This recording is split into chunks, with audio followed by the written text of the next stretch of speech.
Yo, what's up mga treasure? I'm a little bit under the weather but I want to share something good with you guys real quick.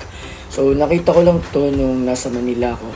And it is located near SM Manila.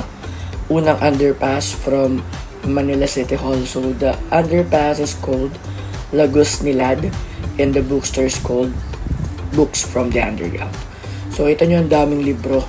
Puro pre-loved yan. Pero don't expect too much and updated titles, but as you can see, medyo kilala naman yung mga authors na nandito, and quality wise okay naman, hindi naman ganun kasira.